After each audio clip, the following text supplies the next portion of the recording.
इस कार्यक्रम के पुण्यार्चक हैं श्री एक दिगंबर जैन मंदिर पंचायत, ग्राम बाजार, डिब्रूगढ़, असम। श्री भगवान कुलभद्र स्वामी महाराज ग्रंथराज सार समुच्चय जी में जीव के कल्याण की जहाँ चर्चा कर रहे हैं, तो वहीं आज श्री भगवान विशुद्ध सागर जी महाराज अपनी देशना में उन्हीं बातों को और अच्छी तरह से स्पष्ट करते हुए कह रहे हैं। कल यहाँ चल रहा था कि जब 5 मिनट खाली बैठेंगे तो आनंद प्राप्त होगा। वो वास्तव में खाली होने में ही आनंद है। जो भरता है, चाहे टेंशन से भरे चाहे भोजन से भरा हो, यदि खाली नहीं होगा तो आनंद को प्राप्त नहीं कर पाए। भोजन से अपने आप को भरते रहो, बस खाली नहीं करो अपने पेट को, तो क्या होगा? गैस बन जाएगी, पेट खराब हो जाएगा, पेट दर्द करने लगेगा, अनेक प्रकार की पीड़ाएं, शरीर में बीमारियां हो जाएंगी। और शांति उसी को मिलती है जब पेट खाली हो जाता है। रुसता भी तभी है, वस्तु रुसती भी तभी है। भरे पेट पर कितना भी अच्छा से अच्छा पकवान बना हो, अच्छी सामग्रियां भी क्यों ना बनी हो, यदि आपका पेट भरा है गौरव, तो कितनी अच्छी लगेगी। तुम्हारी पसंद का कितना भी अच्छा सामान क्यों ना हो, यदि भरा है तो उसका स्वाद नहीं आएगा। पहले खाली करना पड़ेगा, पहले खाली करना पड़ेगा। जब आप खाली हो जाओगे तब आपको भोजन रुकेगा। ऐसी जब तक कसाएं भरी अंदर, तब तक आपको जिनवाणी नहीं रुचेगी। चाहे कितनी सी अच्छी बात भी क्यों ना मन से कह दी जाए, आचार्य भगवान कितनी भी अच्छी बात क्यों ना कह दें, कितनी भी सुंदर तरीके से बात क्यों ना कह दें, और कितनी दिल को अंदर तक पहुंचने वाली बात क्यों नहीं कह दें, जब तक कसाएं भरी अंदर, एक दूसरे के प्रति द्वेष भरा है अंदर, तब तक वो बात नहीं पहुंचेगी। इतनी जिनवाणी सुन चुके, इतना स्वाध्याय सुन चुके, तब भी देखो कैसी कटसाए अंदर आती है। जब तक सामने वाले को यदि कोई सजा ना दे दी जाए, हमारा मन शांत नहीं होता है। आदमी के अंदर इतनी कसाएं, ऐसा कसाएं भर के रखता है, यदि किसी से कोई गलती हो गई तो वो जब तक उसको सजा ना दिलवा देगा, तब तक उसको संतुष्टि नहीं होती। उसको सजा मिलनी ही चाहिए, तभी सामने वाले को संतुष्टि होती है। ये कसाय देखो तो इतना प्रवचन सुन रहे, इतना सब कुछ सुन रहे, फिर भी अंदर की कसाय कम नहीं हो पा रही। आचार्य कई बार कहते थे, आप किसी की गलतियों पर इतना उग्र हो जाते हो, उसको सजा देनी ही है, जब तक नहीं देंगे तब तक आप शांत नहीं होते। अब सजा दे दी, अब तो आपके कलेजे को शांति पड़ गई, अब तो आपका कलेजा शांत हो गया, अब तो आपको अच्छे से नींद आएगी क्या? किसी दूसरे को दुख पहुंचाकर फिर हम अपने आप की शांति महसूस करते हैं, तो अब आप आश्चर्य कहते हैं, कितनी जिनवाणी सुनी तुमने, कितनी जिनवाणी सुनी तुमने। और क्या ही सुना, भरा पेट है, खाया पर आनंद नहीं आ रहा, कुछ भी शरीर को लग ही नहीं रहा, शरीर को लग ही नहीं रहा। वही पेट खाली होता, आनंद से खाता, तो नियम से शरीर को लगता। ऐसी इतनी जिनवाणी सुन रहे, इतनी भगवान की वाणी सुन रहे, इतने सब कुछ सुनने के बाद भी परिणाम आज भी वैसी कलुषित हैं, वैसी क्लेशपूर्ण हैं। तो कह रहे हैं पेट अभी तुम्हारी कसाएं खाली नहीं हुई है, इसलिए जिनवाणी काम नहीं कर रही है। कितनी अच्छी सुंदर सुंदर बातें आचार्यगण बताते हैं। आज भी एक बहुत सुंदर बातें कह रहे हैं कि जलो मत चमको, जलो मत चमको, जलोगे तो राख हो जाओगे। जलो मत तपो, तपोगे तो चमकोगे, और जलोगे तो राख हो जाओगे। अग्नि में सोना तपता है, लकड़ी जलती है। अग्नि में सोना तपता है, लकड़ी जलती है, सोना निखरता है, लकड़ी राख हो जाती है। ओम, सोना कभी जला क्या? चमकता है, सोना चमकता है। जैसा ताप मिलता है उसकी किट कालिमा अलग होती जाती है, उसका जितना भी वेस्टेज है, उसके अंदर जो भी खोट है वो और हटती जाती है। जैसा जैसा ताप मिलता जाता है, 16 ताप जब चढ़ते हैं तो एकदम निखर के शुद्ध प्योर उसकी चमक आ जाती है। सोना जलता नहीं है, तपता है तो निखर कर बाहर आता है। और उसी सोने को तपाने में लकड़ी भी वही है। देखो, सोना भी उधर ही उसी स्थान पर है, लकड़ी भी उसी स्थान पर है, दोनों ही जल रहे हैं। दोनों में ही आग की हीट लग रही ना। सोना भी पिघल गया है, देखो पिघल के चमक गया है, वहां लकड़ी जली और जल के क्या बनी? राख बन गई। क्या बनना है? क्या बनना है? अब अपने हाथ में, अब अपने हाथ में। पर की बात किसी को नहीं रुचती, पर की प्रशंसा कोई सुनना पसंद नहीं करता। सब अपनी प्रशंसा सुनना चाहते हैं, अपनी गलती कोई नहीं देखना चाहता, सब दूसरों की गलती देखना चाहते हैं। हर व्यक्ति ताक पर बैठा हुआ है। जैसे शिकारी बैठा होता है ना चिड़ियों को जाल फंसाने के लिए, बिल्कुल अलर्ट। एक बगला बैठा होता है मछलियों को पकड़ने के लिए। शिकारी देखा जाल फैला के बैठ रहता है बस ताक में, कब पक्षी आए कब मैं जाल में फंसाऊं, कब पक्षी आए कब मैं जाल में फंसाऊं। बगला बैठा होता है एक पैर उठाए, कब मछली आए और कब मैं इसे दबोचूं। ऐसे ही हम लोग बैठे रहते हैं, कब कोई गलती करे और हम उसे दबोचें। बस कर तो दे कोई एक बार। सब ताक में। जिस दिन जिसका दाव लगता है ना वो छोड़ता नहीं है। छोटी मछली बड़ी मछली को, बड़ी मछली छोटी मछली, बड़ी मछली छोटी मछली को, छोटी मछली कीड़ों को, सब दाव पे लगे। आशीर्वाद पूजपाठ स्वामी महाराज का प्रसंग जब आता है तो उनको वैराग्य कैसे हुआ तो बताते हैं कि वो एक बार एक नदी के तालाब के किनारे वहां बैठे हुए देख रहे थे। एक सांप को देखा उन्होंने। सांप के मुख में चूहा, चूहा चूहा होता है ना। सांप ने चूहे को पकड़ लिया तो वो फड़फड़ा रहा है और चूहे के मुख में एक कीड़ा, वो फड़फड़ा रहा है। चूहा कीड़े को पकड़ा है तो कीड़ा फड़फड़ा रहा है, और सांप चूहे को पकड़ा है, सांप चूहे को पकड़ा है तो चूहा फड़फड़ा रहा है। इसी बीच में एक व्यक्ति आ गया सपेरा, उसने सांप को पकड़ लिया तो सांप फड़फड़ा रहा है। यही जगत की रीति है। कमजोर बलवान कमजोर बलवान के द्वारा हनन किया जाता है। कबहू आप बयो बलहीन, सबलन करी खायो अति दीन। कभी आप सिंगादि सैनी में थे क्रूर तो निबल पशुओं को खाता था वही जीव। सिंगादिक सैनी हवे क्रूर, निबल पशु अति खावे भूर।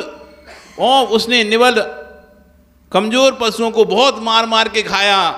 और जब कबहू आप बयो बलहीन, जब वो खुद बलहीन हो गया, सबलन करी आ खायो अति दीन, फिर सबलों द्वारा अच्छा दीनों खाया गया।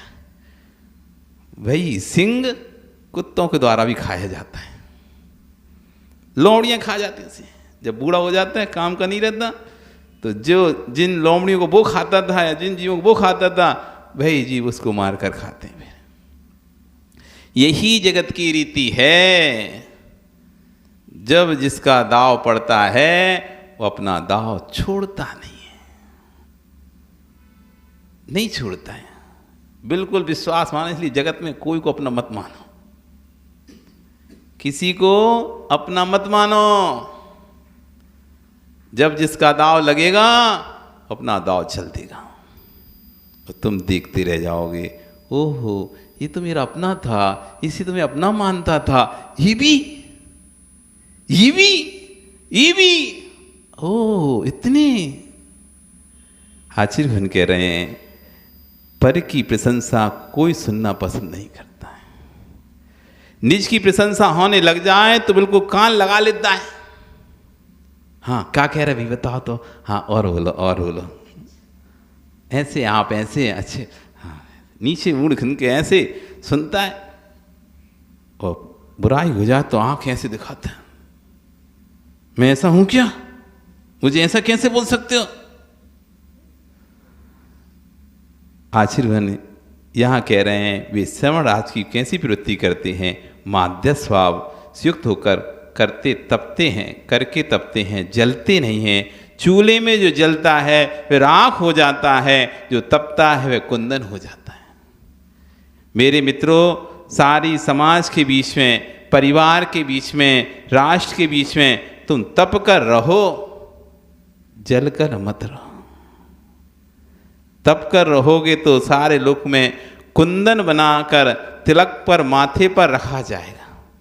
विश्वास रखो, आप यदि मध्यस्थ रहते हो किसी भी कार्य में, तो जिसका विरोध लोग करते हैं वो विरोधी व्यक्ति जब कमजोर होता है ना तो बेचारा सबकी सुनता है। आप यदि किसी का विरोध करो या किसी व्यक्ति का विरोध करो तो जब तक वो कमजोर होता है ना तो वो चुपचाप सुनता है, पर सुनते सुनते ध्यान रखता है कौन मध्यस्थ था और कौन विरोधी था, कौन मध्यस्थ है और कौन विरोधी है, वो ध्यान रखता है। अगला इंतजार करता है, अभी मैं निर्बल हूँ, जिस दिन सबल हो जाऊंगा इन विरोधों को मजा चखाऊंगा, पर जो मध्यस्थ रहा उसके साथ रहूंगा, उसके ऊपर उसको कुछ नहीं बोलूंगा, क्योंकि इसने मुझसे कुछ नहीं बोला तो मैं भी इसके लिए कुछ नहीं बोलूंगा। इसकी गलती पर मैं भी कुछ नहीं बोलूंगा, क्योंकि ये मेरी गलती पे नहीं बोला था तो मैं इसकी गलती पे नहीं बोलूंगा। और लेकिन जो बोला अब वो दिमाग में रख के बैठ गया, ठीक है अभी तुम्हारा समय है, फिर मेरा समय भी आएगा। सबके दिन एक से नहीं होते, सबके दिन एक से नहीं होते, इसलिए गांठ बांध लो। कभी पासा उल्टा पलटता है। जो घर ऐसे ऐसे देखे जाते हैं, जो घर दूसरे के घरों में जब बेजाती विवाह हो जाता था तो उनके परिवार को ऐसे निकाल दो समाज से, ऐसा कर दो वैसा कर दो, इस तरह से बड़ी बड़ी बातें करते थे। और कुछ समय ऐसा पलटा खाता है, उन्हीं के बेटा बेटी भाग जाते। अब बेचारे अब क्या करें, दूसरों के लिए तो बहुत कहा और अपने लिए कैसे कहेंगे, फिर मुंह छुपाते फिरते हैं, फिर दूसरा व्यक्ति को मौका मिलता है। तो आचार्य कह रहे हैं तिलक बनकर माथे पर रखना है, माथे पर बैठना है तो मध्यस्थ रहना, किसी के ना तो अच्छे में पड़ना ना बुरे में पड़ना। यदि तुम मध्यस्थ रहोगे तो आप अपना कल्याण कर पाओगे, और जहाँ किसी के राग में पड़े, किसी के द्वेष में पड़े तो ठीक है, बाद में फिर वो दूसरा भी अपना राग द्वेष तुमसे निकालेगा। और परेशानी आने पर, क्योंकि अच्छे में कहते हैं ना, अभी पैर आपका अच्छा है, ठोकर लग जाए ना तो कोई फर्क नहीं पड़ता, पैर में ठोकर लग गई ना फर्क नहीं पड़ता, नाक लग जाती नहीं कहीं पैर में, नाखून में ठोकर लग जाती चलते कोई हल नहीं, लेकिन लगी हो, लगे में जब ठोकर लगती है तो प्राण से निकलते हैं। और विश्वास रखना, जिस पैर में लग जाए तो फिर बार बार ठोकर उसी पैर में लगती है, लगे में ज्यादा लगती है, नहीं लगे तो आदमी अच्छे रहते, और लग गई एक बार तो फिर और ज्यादा लगती है, लगे में लगती है। सोना तपता है सो तिलक बनकर बैठता है, लकड़ी चूल्हे में जलती है तो राख हो जाती है, तपना सीखो, जलना मत सीखो। चमकना है तो तपो और राख होना है तो जलो। चमकना है सो तपो और राख होना है तो जलो। ना किसी के वैभव को देखकर जलो, ना किसी की साधना को देखकर जलो, ना किसी के प्रभाव को देखकर जलो। जलोगे तो राख हो जाओगे। सोना अग्नि के भीतर रहते हुए भी चमकता है। मोक्ष मार्ग तप का मार्ग है, जलने का मार्ग नहीं है। इसलिए आज में कहे जलने से पहले जलना छोड़ो। जलने से पहले जलना छोड़ो। देह में आग लगे उससे पहले भीतर की जलन की आग निकाल दो। आप लोगों को जलाना है कि तपना है? आश्चर्य, आप लोगों को जलना है या तपना? क्या करना है? तपना है तो लकड़ी नहीं बनना पड़ेगा, सोना बनना पड़ेगा। जो जितना पुण्य लेकर आया है, जो जितना अपना पुण्य का द्रव्य लेकर आया है, उसको वो वस्तु प्राप्त होगी। तुम्हारे सोचने से उसको वस्तु ना प्राप्त हो, ऐसा हो ही नहीं सकता। जो जितना अपना पुण्य लेके आया है उसे वो चीज मिलती है और मिलेगी और आगे भी मिलती रहेगी। जिसका पुण्य नहीं है वो चाहेगा तो भी उसे नहीं मिलेगी। इसलिए जलना किस बात पर? भाई इसका पुण्य है, इसको मिला है, हमारा नहीं है तो हम जल के ही रह पा रहे हैं, जल ही रहे हैं, हम जल ही रहे हैं। और दूसरा पुण्य है तो वो अपना फायदा उठा रहे हैं। आचार्य इसी कह रहे हैं कि हे श्रवण, जिससे राग की वृद्धि होती है ऐसे संग को छोड़ दो। संग यानी परिग्रह। अपनी रागादि वृद्धि से आत्मा की रक्षा करना, तो संग का परित्याग करो। जितना वैभव बढ़ता है उतना तनाव भी बढ़ जाता है, चिंताएं भी बढ़ जाती हैं। जब आप पिता के साथ अकेले रहते थे, जैसा जीवन तब जीते थे, वैसा अपने पुत्रों के साथ जीकर बताओ। पदम जी, पिताजी के समय आप थे कि नहीं थे? थे ना? पिताजी कितनी उम्र में गए? 79 में गए। पूरी अपनी आयु लगभग भोग कर गए। आपने अपना समय उनके साथ व्यतीत किया। जब पिता थे आपको कितनी चिंताएं थी? बिल्कुल भी चिंता नहीं थी। क्या आराम का जीवन था। कुछ भी करो, पिता है ना। क्या आराम का जीवन था। कुछ भी करो, सब संभालने पिता है ना। कोई चिंता नहीं थी कि घर में घर कैसे चलेगा। चिंता थी क्या? कोई चिंता थी कि घर कैसे चलेगा? सब चल रहा था ना। आप तो बड़ी अपनी पढ़ाई करते थे, मस्ती करते थे, दोस्तों के साथ घूमते थे, अच्छे से रहते थे। जब से आप पिता बने, पिता बनने के बाद अब बताओ वैसा जीवन जी पाए हो क्या? इस कार्यक्रम के पुण्यार्जक थे श्री एक दिगंबर जैन मंदिर पंचायत, ग्राम बाजार, डिब्रूगढ़, असम।